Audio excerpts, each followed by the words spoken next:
오늘 공부를 하면서 첫째 날 이 전체적인 윤곽을 말씀하면서 우리를 향하신 하나님의 분명한 목적과 뜻이 있다.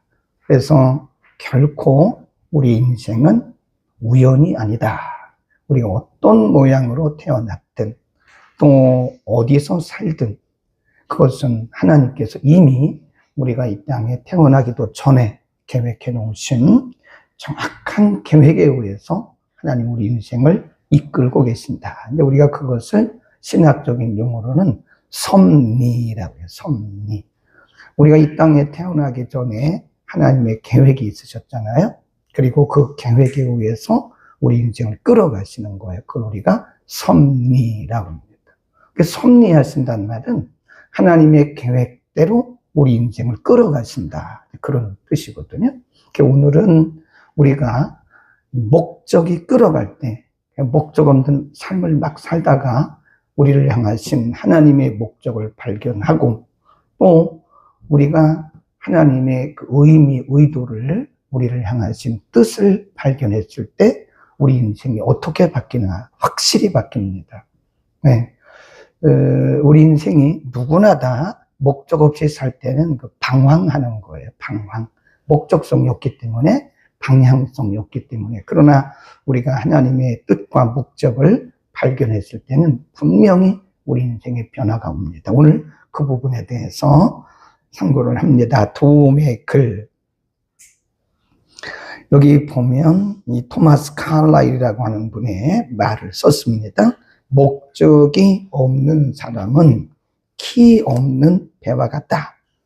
한낱 떠돌이고 아무것도 아닌 인간이라 부를 수 없는 사람이다. 그랬어요. 목적을 알지 못하는, 자신의 생의 목적을 알지 못하는 것은 배 없는 키와 같다. 방향 감각이 없다. 그런 얘기죠. 그 밑에 모든 사람은 무엇인가 이끌려 살고 있다. 이끌려 사는 게 목적이잖아요. 그렇다면 우리의 삶의 원동력이 무엇인가? 가장 보편적인 것은 많은 사람들이 죄의식에 끌려다닌다. 이건 이제 보통 도덕적인 삶을 얘기하는 거죠. 예수님 당시로 말하면 율법주의자들, 바리새인들. 그러니까 사람이 죄의식에 끌려 살게 되면요, 이게 기가 확 죽어요. 모든 것이 죄 때문이라고 생각하는 거예요. 뿐만 아니라 다른 사람들을 그 자기가 가지고 있는 틀에 매어가지고 그 틀을 가지고 사람들을 다 이렇게 평가하는 거예요. 판단하고 또 정죄하고 그런 거죠. 그러니까 그런 죄의식이 우리를 끌어가게 되면 자유가 없어요. 사람이 평안이 없습니다. 이렇게 봐도 사람이 평안이 없는 거예요. 꽉 매어 있는 거예요. 그러니까 어떤 도덕적, 윤리적 기준에 꽉 매여 있는 거죠. 우리가 보통 그런 분들을 모범생이라고 그러는데 본인도 자유롭지 못하고 다른 사람들도 자기의 기준에 맞춰가지고 평가하는 그런 삶을 산다. 그 다음에 원한과 분노와 쓴뿌리를 씹으며 살아간다. 어떤 사람은 두려움에 이끌려 살아갑니다. 어떤 사람은 물질에 이끌려 살아갑니다.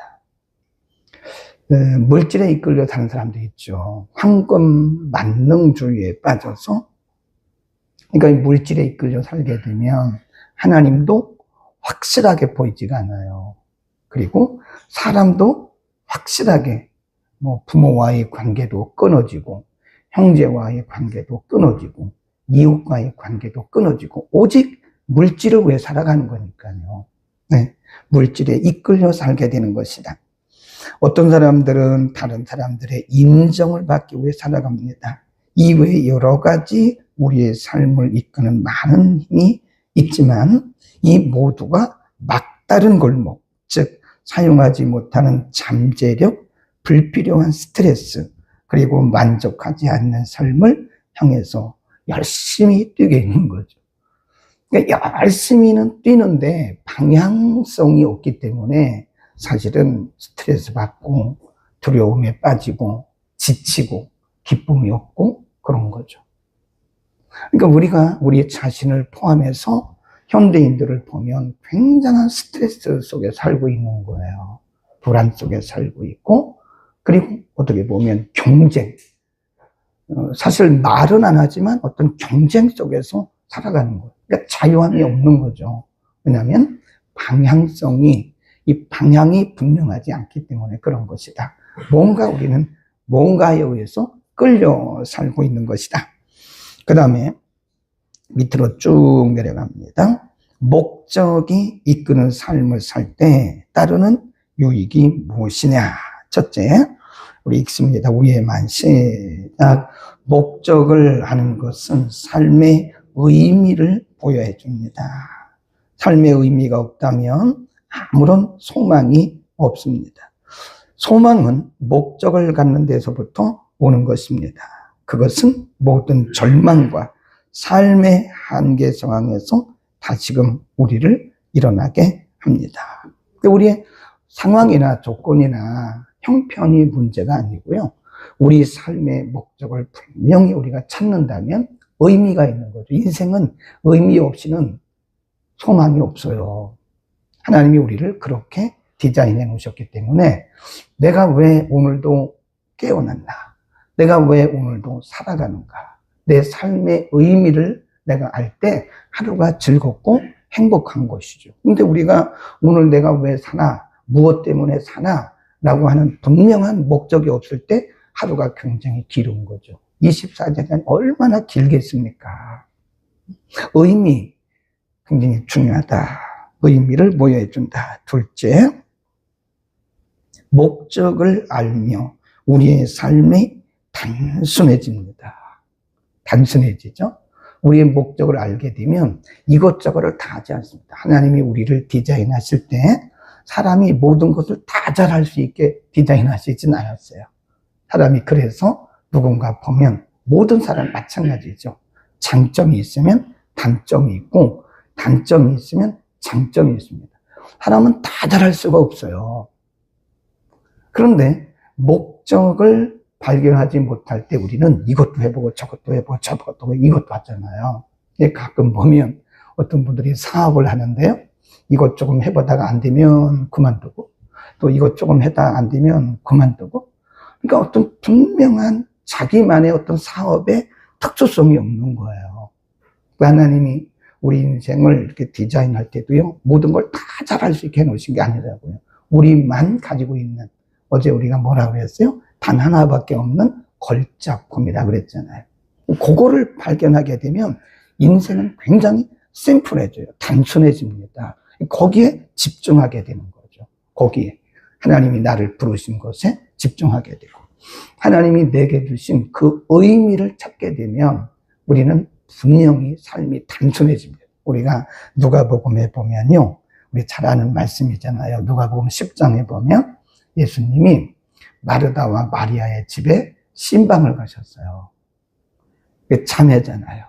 근데 언니 마르다는 바쁜 거예요. 예수님을 대접하려고. 이것도 하고 저것도 하고 저것도 하고 저것도 하고. 근데 마리아는 예수님의 발 앞에 앉아서 말씀을 듣는 거예요. 그러니까 마르다가 가만히 마리아를 보니까 화가 나는 거예요. 나는 이렇게 바빠 죽겠는데, 예수님을 대접하려고 이렇게 바빠 죽겠는데, 아니 동생은 저렇게 앉아가지고 말씀을 듣는다. 근데 그때 마르다가 예수님에게 선생님, 쟤한테 좀 말씀 좀 해달라고요. 나는 이렇게 바쁜데 저렇게 앉아서 말씀만 듣겠어요? 말씀만 들어도 됐겠어요? 예수님 하신 말씀이 마르다야, 마르다야, 내가 너무 많은 일로 근심하는구나. 딱 맞았어요. 한번 펴볼까요? 누가복음 10장 38절부터 쭉 기록이 됐어요. 신약 성경 111면입니다. 40절부터 읽을까요? 누가복음 10장 40절부터 42절까지 시작. 마르다는 준비하는 일이 많아 마음이 분주한지라 예수께 나아가 가로되 주여 내 동생이 나 혼자 일하게 둔 것을 생각지 아니하시나이까? 저를 명하사 나를 도와주라 하소서. 주께서 대답하여 가라사대 마르다야 마르다야 내가 많은 일로 염려하고 근심하나 그러나 한 가지만이라지 혹 한 가지만이라도 족하니라 그래요. 네가 많은 일로, 다르게 말하면 너 중심을 못 잡고 있구나 그런 얘기죠. 이런저런 일로 내가 많은 일로 복잡하지만 한 가지만이라도 족하다 그런 말씀을 해요. 그러니까 지금 예수님께서 마르다와 마리아를 통해서 우리에게 가르쳐 주시는 것이, 우리가 인생의 목적을 발견하게 되면 우리의 삶이 단순해진다는 거예요. 그렇죠? 우리가 다 잘할 수가 없어요. 그리고 다 할 수도 없습니다. 우리가 어떻게 다 할 수 있습니까? 다 잘할 수도 없어요. 무엇을 하든지 한 가지만이라도 좋겠다. 그게 뭐냐? 목적성이에요. 목적성. 하나님이 우리를 향하신 목적과 의미를 발견하게 되면 우리는 그 일에 집중하게 되는 거죠. 단순해지는 거예요. 네. 다시 또 교재로 갑니다. 목적을 알면 우리의 삶이 단순해집니다. 무엇을 하고 무엇을 하지 말아야 하는지 정확하게 해주기 때문에 그렇습니다. 자신의 목적을 알지 못하면 너무 많은 것을 하려 하고 그로 인해 스트레스나 그리고 피곤 그리고 관계의 갈등을 겪게 됩니다. 평범하고 단순한 삶이 고출권 없이다 풍성한 것입니다. 그러니까 우리는 우리가 지금 나이들이 다 들었지만 우리의 삶을 한번 점검해 볼 필요가 있어요. 사역도 마찬가지, 우리 인생도 마찬가지. 그래서 하나님의 그 목적, 나를 향하신 하나님의 목적, 내게 주신 하나님의 은사, 내게 주신 하나님의 사명, 이런 것들을 분명히 우리가 발견하게 되면 우리 인생은 단순해지고요. 그리고 분명해집니다. 많은 스트레스를 받을 필요가 없는 거죠. 우리가 이것저것 다 잘하려고 하니까 스트레스 받게 되고 인간과의 갈등을 겪게 되는 거죠. 그래서 우리가 못하는 것은 이건 내게 주신 하나님의 사명이나 하나님의 은사가 아니구나. 이건 다른 분이 하면 되는 거예요. 내가 다 못해요. 근데 내가 못하는 것은 다른 분이 하고 또 이분이 못하는 것은 이분이 하고, 그러면서 하나님이 우리를 통해서 하나님의 나라를 이 땅에 이루어 가시는 거죠. 내가 다 못합니다. 그래서 우리는 나를 향하신 하나님의 목적만 발견하면 되는 거예요. 그래서 우리는 우리의 삶을 단순화해야 된다 그런 것이고요. 세 번째, 목적을 알면 초점을 맞추는 삶을 살게 됩니다. 그걸 뭐라 그러냐면 시선 집중이라고 해요. 시선 집중. 네. 우리가 옛날에 초등학교 다닐 때 과학 시간에 선생님이 그 실험했었잖아요. 실험. 무슨 실험을 했어요? 돋보기 실험.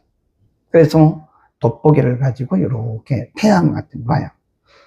태양 아래 가가지고 해 아래 가가지고 밖으로 나가가지고 이렇게 돋보기를 놓으면, 그리고 밑에 이렇게 종이 같은 거 놓으면요, 그 태양을 돋보기가 흡수해요.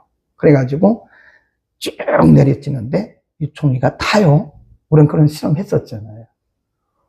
그러니까 그게 효율성이라는 거예요. 한 가지 일에 집중할 때 거기에 엄청난 시너지 효과가 나오는 것이다 하는 거죠. 시선을 집중할 때 모든 일이 효율적으로 이루어지는 것이다 그런 겁니다. 또 읽겠습니다. 우리의 노력과 에너지를 중요한 것에 집중하게 해주는 것입니다. 그리고 모든 것을 효율적으로 이루게 됩니다. 어리석은 자가 되지 말고 오직 주의 뜻이 무엇인지 분별하도록 하라. 우리가 금방 읽었잖아요. 에베소서 5장 17절 16절부터 보면 세월을 아끼라 때가 악함이라. 17절 그러므로 어리석은 자가 되지 말고 오직 주의 뜻이 무엇인지 분별하라. 하나님의 뜻이 아닌지 모르고 하나님의 목적이 아닌지 그것이 맞는지 모르고 이것저것 다 하다 보면 효율적이지 비효율적이라는 거예요. 비효율적. 어떤 분들을 보면 사역을 해도 굉장히 효율적으로 합니다. 근데 어떤 분들은 이거 해보고 저거 해보고 저거 해보고 이거, 그러니까 열매가 없는 거예요. 뭔가 하는 것 같은데 열매가 없어요. 뭔가 하는 것 같은데 결과가 없는 거예요. 그걸 우리가 뭐라 그러냐면 비효율적이다, 그런 겁니다. 그 다음에 목적이 있고 초점이 맞춰진 삶이 강력하게 일하며 능력을 감당할 수 있는 것입니다. 하나님이 우리를 위해 가지고 계신 모든 것을 원하는 사람들은 그 목표를 계속 바라봐야 합니다. 네 번째, 목적을 알 때 삶의 동기가 유발됩니다. 목적이, 그 줄 긋읍시다, 열정을 낳는 거예요. 목적이 우리의 삶의 열정을 뿜어냅니다. 그러니까 하나님이 우리를 디자인하실 때 인간 속에는요, 열정이라는 거죠. 열정, 그 패션, 그 열정이라는 게 있습니다. 근데 어떤 분들을 보면 굉장히 열정적입니다. 어떤 분들은 열정이 식어져 있어요. 왜 그럴까요? 그것은 나를 향하신 하나님의 목적, 의도, 의미를 아느냐 모르냐에 따라 있는 것이다. 물론 그것이 각 사람이 태어날 때부터 가지고 있는 어떤 성품의 문제일 수도 있지만 저는 그렇지 않다고 봅니다. 성품이 어떠할지라도 우리 가운데 목적만 분명하면요, 열정이 뿜어나오게 되어 있는 거예요. 아멘. 예를 들어서 하나님이 나를 어떤 영혼 구원에 부르셨다. 그럼 우리가 보면요, 전도는 우리가 다 해야 되는 거예요. 그런데 전도에 은사가 있는 사람이 있어요. 네. 하나님 그런 부분에서 그를 부르신 거예요. 제가 아는 어떤 선교사님은 하나님께서 우리를 부르신 그 부분이 있어요. 아직도 그 부분을 찾지 못했다면 빨리 발견하세요. 그럼 우리 가운데 열정이 팍 솟아오릅니다. 만일 우리 인생에 있어서 열정이 없다면 어쩌면 나는 아직도 나를 부르신 하나님의 그 부르심을, 그 콜링, 그 소명을 우리가 아직 다 발견하지 못한 것일 수도 있다. 사람마다 다르긴 하지만 모든 사람들이 하나님 그렇게 디자인을 해놓으신 것이다. 목적을 아는 것은 우리 안에 있는 열정을 뿜어내는 동기 유발이 되는 것이다. 그렇게 되는 거죠. 그 다음 다섯째, 목적을 알므로 영생을 준비할 수 있습니다.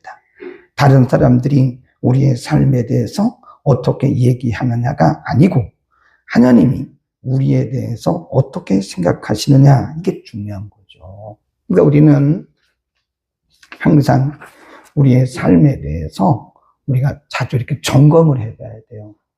다른 사람들이 나에 대해서 말하는 것도 물론 중요한데 그거보다 더 중요한 것이 하나님이 나에 대해서 뭐라고 말씀하실 것인가. 다른 사람들이 나를 어떻게 바라보느냐, 이것도 중요하지만 이거보다 더 중요한 것이 하나님이 나를 어떻게 바라보게 할 것인가. 내가 곧 하나님 앞에 가게 될 텐데 하나님이 나에 대해서 뭐라고 말씀하실 것인가. 우리는요, 잘못하면 자꾸 사람들의 말, 사람들의 그런 시선에 관심을 갖다가 이관계를 잊어버리는 거예요. 이것도 물론 중요합니다. 사람들이 나를 뭐라고 말하고 어떻게 평가해 주는가, 그거 중요한 건데 이건 본질이 아니에요. 진짜 중요한 것은 이제 우리가 곧 하나님 앞에 가 서야 되는데, 곧 서요, 곧. 우리가 곧 하나님 앞에 서야 되는데 그날에 하나님이 나를 뭐라고 말씀하실 것인가. 그래서 우리는 이제 우리의 관심을 여기 두지 마시죠. 물론 여기도 중요합니다. 이렇게 해서 하나님께로 가야 돼요. 하나님이 내 인생을 뭐라고 말씀하실 것인가. 하나님이 날마다 나의 삶에 대해서 뭐라고 말씀하실 것인가. 이게 굉장히 중요하다는 거죠. 그 다음 페이지로 넘어갑니다. 생각할 점. 목적을 따라 사는 것은 평화로 가는 것입니다. 얼마나 많은 분쟁과 갈등이 분명한 목적 없이 시간을 뭐 한다고 그래요? 낭비한다 그래요. 아까 우리가 에베소서 5장 읽었잖아요. 5장 17절에 보면 세월을 아껴라. 시간을 낭비하지 말라는 거예요. 우리에게 주어진 인생의 시간들이 많지 않기 때문에 세월을 아껴라. 허비하지 마라. 인생이 목적을 알지 못하게 되면요, 낭비하는 삶을 살아요. 하루하루 시간들이 얼마나 소중한데요. 하루 24시간이 우리에게 주어진 하나님의 선물인데 우리가 목적을 모를 때는요, 이 시간들이 다 낭비되어 오용되거나 허비되거나 그런 거라는 거죠. 네, 낭비하는지 모릅니다. 영원한 유산이 아닌 이 세상에 한 푼어치도 안 되는 이름 석자와 알량한 자존심으로 인해서 화평하지 못하게 하는 일이 얼마나 많습니까? 목적을 따라 집중하고 거기에 열정을 쏟아붓는 자는 결코 무가치하고 무의미한 분쟁에 휘말리지 않습니다. 거기서 출발합시다. 마귀가요, 우리를 자꾸 엉뚱한 곳에 휘말리게 만들어요. 무가치한 일, 영원하지도 못한 일, 하나님과 관계도 없는 일, 이런 일에 자꾸 우리의 시선을 집중하게 한다는 거예요. 우리의 가치관을 거기 두게 하고 우리 인생관을 거기 두게 하고. 그래서 제가 항상 본질과 비본질에 대한 얘기를 하잖아요. 우리 그거 잘 구분해야 됩니다. 분별해야 돼요. 본질일 때는 본질적인 거에 대해서 우리가 목숨 걸고 나가야 돼요. 목숨 걸고. 근데 본질이 아닌 것은요, 거기 목숨 걸지 마세요. 그거 괜히 시간 낭비하는 것이고 스트레스 받는 것이고 괜히 너무 우리 인생에 중요한 시간들을 다 낭비하고 있는 거예요. 제가 옛날에 본질이니까요. 복음과 성경은 본질입니다. 이건 우리의 목에 칼이 들어와도 우리는 순교를 각오하고 복음의 본질을 지켜야 돼요. 그러나 이런 거 본질이 아니잖아요. 그럼 비본질이잖아요. 이런 것들에 우리가 시간 낭비하지 말래요. 괜히 스트레스 받고 그런 일에 분노하고 갈등하지 말라는 거예요. 네, 본질에 우리가 집중하게 되고 비본질적인 것들에 우리의 시간을 낭비할 필요가 없는 것이다 하는 거죠. 네, 가끔 보면요, 저도 그랬고 또 지금 그러고 있는지도 몰라요. 또 여러분 중에도 그렇게 사는지도 몰라요. 지금 중요한 것은 나의 삶이거든요. 근데 내 삶의 본질이에요, 지금. 내가 하나님 앞에, 하나님이 나를 부르신 그 부르심에 내 소명에 나는 정말 열매를 맺고 그대로 살고 있는가? 여기에 집중해야 되는데 자기는 별로 관심이 없어요. 그래서 이 사람들이 하는 거 여기에 조금 관여하고 또 여기에 또 그 뭐 한다 그러죠? 자꾸 간섭하고 여기 간섭하고 저기 간섭하고 그 가만히 보면 비본질적인 일에 그건 내가 안 해도 되는 건데 그 비본질적인 일에 우리가 목숨을 걸고 있는 거예요. 참 안타깝다. 저도 그런지도 모르겠어요. 네, 그 시간에 나가서 복음 전하래. 그 시간에 나가서 복음 전하고 그렇게 하지 않아도 네, 근데 우리는 그 쓸데없는 일에 본질이 아닌 비본질적인 일에 우리의 소중한 인생들을 허비하고 있지 않는가 우리는 생각을 해봐야 됩니다. 아멘. 우리가 우리 인생의 목적을 발견하지 못할 때 우리는 비본질적인 일에 우리의 목숨을 걸고 소중한 시간들을 허비할 수도 있는 것이다. 그 얘기를 강조하고 있는 거죠. 그 다음에 쭉 내려갑니다. 삶으로 떠나는 질문, 우리 다 같이 읽겠습니다. 시작. 가족과 친구들을 내 삶의 원동력을 무엇이라고 말하겠는가? 나는 진정 어떤 사람이 되고 싶은가? 일 중독자? 그러나 그 일마저 주님의 일이라는 핑계로 나의 성취욕을 채우는 수단으로 전락시키지는 않았는지 돌아본다. 다른 사람들의 이야기에 민감하면서도 나 자신의 잘못을 발견하는 때는 둔한 게 아닐까? 네, 목적이 없는 삶이 그런 거예요. 네, 목적이 없이 살아가면 다른 사람들의 일에는 굉장히 민감한데 자신에 대해서는 둔한 거예요. 그러면 우리 인생에 정말 목적도 없고 의미도 없고 열매도 없는 그런 일에 우리는 뭐 하고 있는 거죠? 소중한 시간들을 허비하고 낭비하고 있는 것이다. 우리는 오늘 소중한 목적이 목적이 우리의 인생을 끌어갈 때 우리 인생에 어떤 변화가 있는가. 목적은 삶의 원동력이에요, 원동력. 네. 우리가 그 스펙트럼이라는 거 있죠? 옛날에 초등학교 다닐 때 선생님이 스펙트럼 보여주셨잖아요, 스펙트럼. 그래서 이렇게 보면 햇빛이 쫙 내려쬐면 얼른 보면 그건 햇빛이에요, 햇빛. 그런데 스펙트럼을 가지고 보면 거기 빨주, 녹초, 파남보라서 무지개 색깔이 쫙 나옵니다. 스펙트럼. 우리는 그 스펙트럼적인 그런 인생을 살아서는 안 된다는 거죠. 하나에 집중이 돼, 집중. 다 잘할 수 있는 것도 아니고 다 못하는 것도 아니에요. 뭔가 하나님이 우리를 부르신 그곳. 이 은사가 뭐죠? 여러분이 잘하는 게 은사예요. 저는 은사가 뭔지 모르겠어요. 여러분이 관심 있는 그 부분이 은사입니다. 네? 자신을 위해서, 공동체를 위해서, 이웃을 위해서, 하나님의 영광을 위해서 하나님이 우리를 부르신 그 부르심, 부름에 합당하게 하고 마르다처럼 이것저것 다 잘하려고 하지 말고 예수님 그랬잖아요. 내가 너무 많은 일로 근심하나 그러나 오직 한 가지만이라도 족하다.